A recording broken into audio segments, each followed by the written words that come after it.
precisa ter um cuidado a mais com a pele, o cabelo, enfim. E para explicar pra gente, convidei a dermatologista a doutora Fabiola. Tudo bem? Boa tarde. Oi, Núbia, boa tarde, tudo bem? Um prazer estar aqui de novo contigo. Vamos conversar. Com certeza. Nós que agradecemos novamente pela sua participação, viu, doutora? Então, para começar, eu quero que você fale o que acontece com a nossa pele no inverno e que dá uma mudada drástica, né, doutora? Dá uma mudada e às vezes a gente sente isso radicalmente. Então, no inverno, o que acontece é que a umidade do ar diminui e nós temos fisiologicamente, a gente sua menos. Então, nós temos naturalmente um ressecamento da pele. E com isso, nós percebemos essas mudanças que você comentou, né, Núbia? Não só da pele, os cabelos. E o que também acentua isso são os hábitos que nós temos no inverno. Então, habitualmente se toma um banho mais quente, isso já ajuda, né, contribui a ressecar a pele. E quando nós temos um comprometimento do manto lipídico, que seria aquela camadinha de oleosidade que a gente tem na pele, isso é uma barreira protetora da pele. Nós começamos então quando acontece o comprometimento dessa barreira, nós temos então uma possibilidade de desenvolver as famosas dermatites, que são essas inflamações de pele. E, doutora, então, tocando nesse assunto, quais doenças, então, que elas podem piorar? Uma delas é a dermatite, que já é de praxe, né, doutora? Isso, a dermatite, quando a gente fala em dermatite, abre-se um leque, porque nós temos vários tipos de dermatite, ela tem nome e sobrenome. Então, temos a dermatite, por exemplo, seborreica, temos a dermatite psoriasiforme, nós temos a dermatite atópica e assim por diante. Toda ite significa inflamação.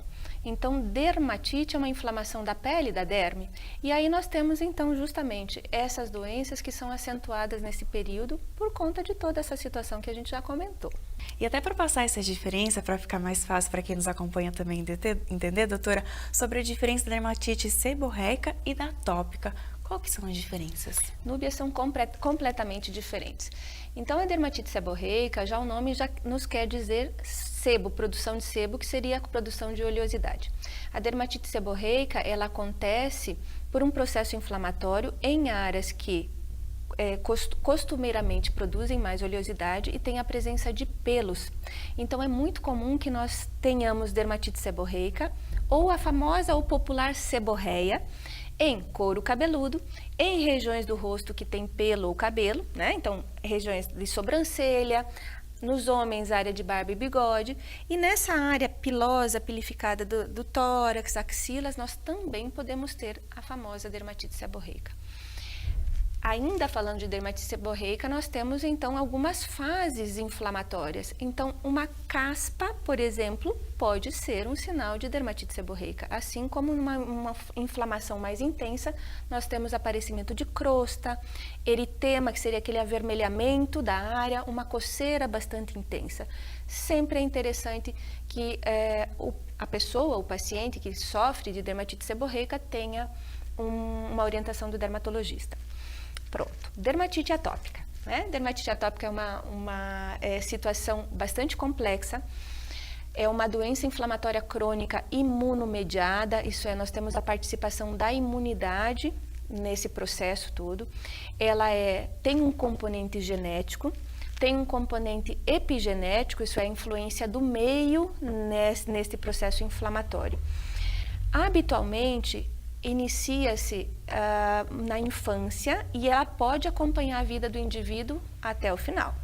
Dermatite seborreica não, ela acontece mais na fase de produção maior de sebo, que seria a partir da adolescência. Na dermatite atópica, nós temos uma situação muito peculiar, que seria um defeitinho num gene que se chama filagrina. Esse gene, ele é responsável por manter a camada lipídica, aquele manto lipídico que nós comentamos há pouco, manter essa proteção íntegra. Como nos atópicos, essa camada ela tem alguma deterioração, esse indivíduo perde água facilmente pela pele, então a característica do ressecamento da pele é do atópico, e essa situação vai produzir um processo inflamatório que gera uma coceira bastante intensa. É uma doença muito complexa, quem trata é dermatologista, desde criança até a vida adulta, então os pacientes realmente precisam de uma boa orientação. Uhum. E doutora, tocando agora no assunto sobre a rosácea, o que que ela é, os sinais, e ela aparece realmente mais no inverno? A rosácea é outra doença que pode piorar razoavelmente bastante no inverno. O nome já lembra rosácea de algo rosa, cor-de-rosa, né? Então a rosácea ela é uma doença inflamatória crônica também. Antigamente chamava-se de acne rosácea. Ela tem uma fase que ela parece ser acne, parece ser espinha. Bem, a rosácea ela acontece mais em indivíduos adultos, tem uma certa preferência por mulheres a partir dos 30 anos para mais. Não tem absolutamente nada a ver com acne vulgar, acne convencional. Então, como que nós percebemos a doença? Quase sempre na região do rosto, uma coloração meio avermelhada, meio cor-de-rosa, e ela tem, a gente chama de flares, ela tem esses surtos onde há situações que fazem uma piora, um episódio de piora. Uma delas é o inverno. Então, o que mais poderia piorar a rosácea? Alimentos, alimentação condimentada, esses alimentos do inverno que são mais quentes, mais picantes, mais condimentados. Bebida alcoólica, os pacientes percebem muito o vinho tinto, fazendo uma exacerbação da rosácea. Exposição excessiva ao sol seria outra característica. O estresse, a questão emocional pode influenciar e assim por diante. Tem diversas formas da gente poder orientar esse paciente que controle a sua doença. Mais uma característica dela, por ela ser tão avermelhada, ela tem como se fosse assim, um componente vascular muito peculiar. Muitos vasinhos fazem com que a rosácea tenha, então, parece que o rosto ferve quando ela está atacada, né? Os pacientes, quando ataca a rosácea, parece que o rosto está fervendo, vermelho, quente, inflamado. E doutora, falando agora sobre a psoríase, como que ela é? Ela também ocasiona mais? Tem alguns fatores que levam ela a aparecer? Tem umas inflamações maiores no inverno? Sim. Sim, a psoríase ela é uma doença inflamatória crônica, bastante estudada, bastante conhecida. Cada vez se fala mais da psoríase, ela tem um espaço muito grande na dermatologia. Então, ela tem...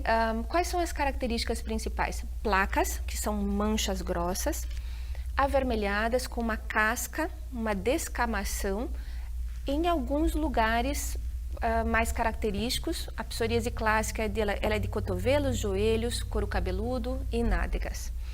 Tem outras formas de psoríase, mas o inverno, como que o inverno contribui? Por conta desse ressecamento, é uma placa que ela é descamativa, por conta do ressecamento do inverno, nós acabamos percebendo uma acentuação dessa inflamação. E sabe que existe um tratamento, é pouco convencional o dermatologista receitar sol para tratar algo, né? Mas para a psoríase, nós temos um tipo de tratamento que se chama fototerapia. A fototerapia, ela é praticamente você tomar sol numa cabine. Não é necessariamente muito diferente de uma câmara de bronzeamento artificial. Mas, enfim, tomar sol natural, ele realmente ajuda a melhorar a psoríase, por processos imunológicos e tudo mais. No inverno, nós não temos esse hábito, ou pelo menos o sol está mais fraquinho, vamos dizer assim. Então, é outra coisa que contribui. O fato de você esconder as lesões na roupa, né, você diminuir a exposição solar, acaba piorando a psoríase no inverno. E até para a gente finalizar o nosso bate-papo, doutora, que se deixar, a gente continua aqui a tarde sempre. toda, né? Mas é importante a pessoa identificou alguma coisa diferente na pele, no couro cabeludo, procurar ajuda antes que piore ainda mais, né, doutora? Eu acho que isso é o mais importante da nossa conversa, né, Núbia? Não só, assim, alertar a população de que existem essas doenças, mas, assim, que existem pessoas que estudam tanto para poder melhor tratar, né, esse tipo de doença. O dermatologista, realmente, tudo que nós conversamos é da área do dermatologista. Então, sempre procurem um bom médico, né? Tem o seu dermatologista para chamar de seu, né? Sabe, Núbia? Porque realmente isso é importante e a gente vê que essas doenças imunomediadas, essas doenças inflamatórias que nós comentamos, elas produzem no indivíduo uma situação emocional muito grande, né? Então, uma coisa é você ter uma psoríase, uma dermatite atópica leve. Outra coisa é você não poder ir numa piscina, você não poder tirar, né, expor o seu corpo, as pessoas te olham diferente porque você está com lesões de pele que chamam muito a atenção, e isso não só deprime, mas isso causa um estigma muito grande nos nossos pacientes. Então, realmente, né, isso não é um castigo, isso não é algo que é divino e que a gente precise conviver com isso. Hoje nós temos tantos tratamentos, né? A gente tem tantos bons profissionais, tantos bons tratamentos muito modernos, que eu acho que realmente não vale a pena não investir em procurar alguém que saiba tratar melhor esta pessoa. Com certeza, a saúde em primeiro lugar, que é fundamental, né, doutora? Sempre. Inclusive, eu quero que você faça convite então para as pessoas te acompanhar também